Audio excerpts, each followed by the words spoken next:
चलिए मैं एक एक्रोनिम मेंशन करता हूँ और आप इसकी फुल फॉर्म बताने की कोशिश करिएगा। और एक्रोनिम कुछ इस तरीके से है, V B G Ram G. So I hope अब तक फुल फॉर्म आपके दिमाग में आ चुकी होगी। विकसित भारत गारंटी फॉर रोजगार एंड आजीविका मिशन ग्रामीण। अब इसे पहले मनरेगा और उससे पहले नरेगा करके जाना जाता था। तो सोल जो है वो सेम है, लेकिन ऑपरेटिंग सिस्टम जो है उसे अपग्रेड किया गया। मनरेगा जो था वो सर्वाइवल लेवल वेज सपोर्ट करता था, लेकिन जो न्यू स्कीम है इसके हिसाब से प्रोडक्टिव एसेट्स भी क्रिएट किए जाएंगे सस्टेनेबल लाइवलीहुड देने के साथ साथ। मतलब काम मिलेगा, काम को वैल्यू भी किया जाएगा, और इसके साथ साथ गांव जो है वो भी फ्यूचर रेडी बनने वाला है गांव की, क्योंकि ये रूरल एरियाज़ के लिए लेकर आई गए हैं। इसमें कुछ बदलाव भी किए गए हैं, जैसे 100 डेज़ की जगह पर अब 125 दिन का 125 डेज़ का गारंटेड अनस्किल्ड वर्क मिलने वाला है। अब अनस्किल्ड क्यों कहा जाता है? क्योंकि इसके लिए कोई स्पेशलाइज स्किल की ज़रूरत नहीं है। तो यहाँ पर जैसे एक जगह से मिट्टी को उठाकर दूसरी जगह पर रखना और दूसरी जगह से उठाकर फिर पहली जगह पर रखना।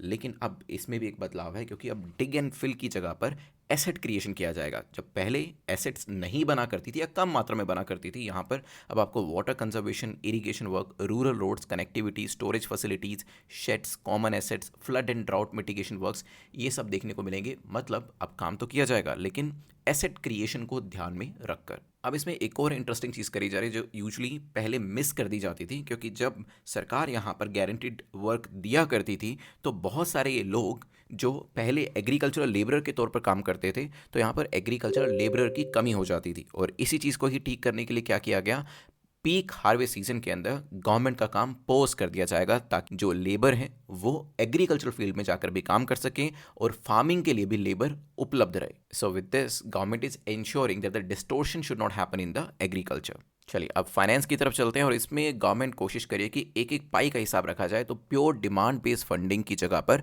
नॉर्मेटिव प्लान फंडिंग की तरफ जा रहे हैं, और यहाँ पर अकाउंटेबिलिटी तो होगी, लेकिन आउटकम को भी मेजर किया जाने वाला है। मतलब यहाँ पर आपको रिएक्टिव स्पेंडिंग देखने को नहीं मिलेगी, लेकिन स्ट्रैटेजिक बजटिंग जो है वो ज़रूर देखने को मिलेगी।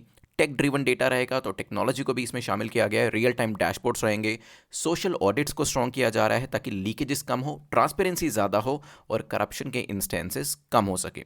अगर हम बिग पिक्चर की बात करें तो इसमें आपको रूरल डिस्ट्रेस माइग्रेशन कम होता हुआ दिखाई देगा, विलेज एसेट्स बनती हुई दिखाई देंगी, क्लाइमेट रेजिलियंस को सपोर्ट करता हुआ भी इंफ्रास्ट्रक्चर बनेगा, और विलेजेस जो हैं वो इकोनॉमिक यूनिट्स के तौर पर ट्रांसम्यूट हो जाएंगे।